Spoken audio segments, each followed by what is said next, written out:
직장인이 부업으로 월급 2배 만들어서 디지털 노마드 만들기 이룰 수 있을까요? 오늘은 제 경험담을 말씀드리겠습니다. 안녕하세요, 파이입니다. 저는 직장 생활하면서 부업으로 온라인 쇼핑몰을 하다가 퇴사하고 지금은 전업으로 온라인 쇼핑몰을 하고 있습니다.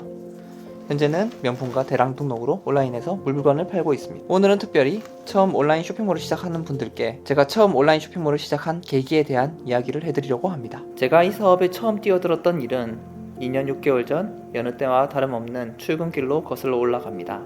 지인과 통화를 하려고 엘리베이터를 안 타고 계단을 걸으며 내려간 것이 화근이었습니다. 상쾌한 아침이라 발걸음이 너무 가벼웠는지 발을 헛디뎠습니다. 발목을 심하게 다치고 수술하고 병원에 한 달간 입원했습니다. 그리고 3달의 휴직이 주어졌습니다. 누워있으니 편하긴 했습니다.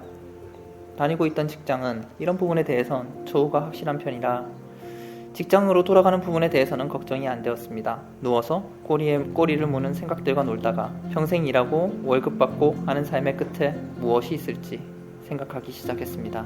계산기랑 A4 용지를 놔두고 내가 평생 직장을 통해서 가져올 수 있는 돈도 계산해 보았습니다. 나이 드신 부모님이 은퇴하고 드려야 할 용돈들과 내가 결혼을 하고 쓰게 될 돈들, 자녀들이 생기면 쓸 돈, 내가 하고 싶은 자기개발들, 내가 갖고 싶은 것들의 목록들을 한번 쭉 적어보다가 좌절했습니다. 내가 너무 안일하게 살아왔다는 생각이 들었습니다. 제가 다니던 직장의 급여 수준은 대한민국의 딱 중간이었습니다.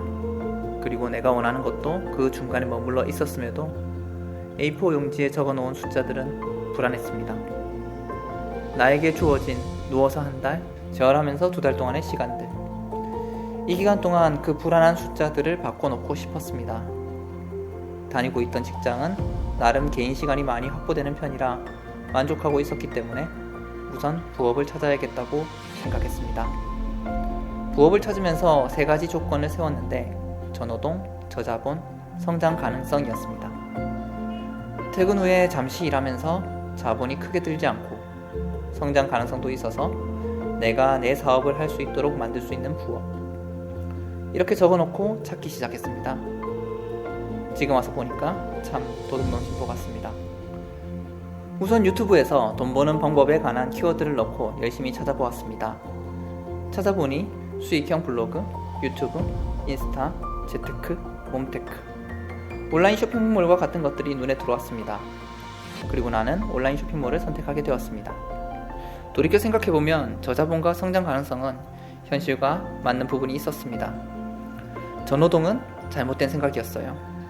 저는 2년 반 동안 결국 나를 갈아 넣으며 성과를 내고 이 시장을 알기 위해 노력해야 했습니다. 온라인 쇼핑몰 중에서 무엇을 할까를 놓고도 고민을 했는데 역시 3가지 정도 기준을 놓고 찾았습니다. 첫 번째는 재고. 재고를 두고 파느냐, 재고를 없이 파느냐. 저는 재고를 두지 않고 팔고 싶었습니다.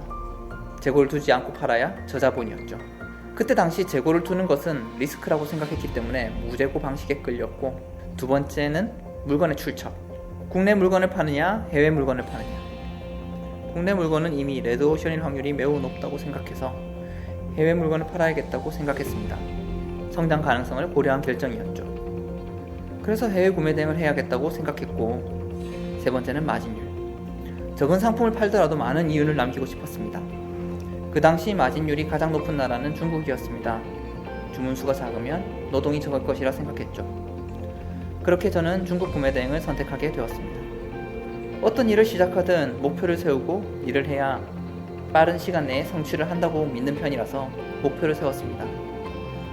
첫 번째 목표는 월 매출 1000만 원이었습니다. 당시 중국 구매 대행의 마진율은 30에서 40% 정도였기 때문에 부업이라도 내 월급만큼은 벌어야 되지 않을까라고 당돌하게 생각했습니다. 그리고 3개월 뒤 저는 목표대로 월 매출 1000만 원을 이루었습니다. 그런데 문제가 생겼습니다. 목표를 이룬 것까지는 좋았지만 제 생활의 균형이 무너지기 일보 직전이었습니다. 일을 마치고 집에 와서 주문 처리하고 CS하고 상품을 스토어에 올리고 주말에도 남은 시간은 CS 처리하고 상품 소싱을 하는 등 끝없는 일 때문에 저는 지쳐가고 있었습니다. 이대로는 안 되겠다고 판단하고 다시 목표를 세웁니다. 직원을 뽑아서 시스템을 짜서 저녁과 주말은 확보하자. 업무하던 방을 사무실처럼 꾸미고 주변에 아는 지인 2명에게 급여를 주고 하던 일을 주문 파트와 소싱 파트로 나눠줬습니다. 생각해보면 처음으로 해본 업무의 분장이었습니다. 2개 파트로 쪼개서 분업을 한 이유는 한 명에게 모든 것을 알려주면 제 사업을 가져갈 수도 있다고 생각해서였습니다. 업무의 인수인계가 끝나고 시스템이 돌아가고 저는 저녁 시간과 주말을 확보하게 되었습니다. 급여를 주면서 줄어든 제 이익은 2달 정도 시스템에 제 노동력을 적절히 밀어넣어서 다시 예전 수준으로 회복하게 되었습니다. 이제 매출은 1,500만원 정도 되었고 저는 꽤 만족하며 새로 찾은 부업을 만끽했습니다. 디지털 노마드라는 것. 이루고 싶은 단어이긴 한데 디지털 노마드가 눈에 보이는 듯 했지만 저는 아직 직장에 매여 있었습니다. 그래도 저는 그 당시에 만족했던 것 같습니다. 버는 게 2배가 되었고 이제 부업도 생기고 하던 일도 할만했으니까요. 그러다가 제가 아는 형님 한 분이 찾아오셨어요. 그때부터 본격적으로 일이 벌어지기 시작했습니다.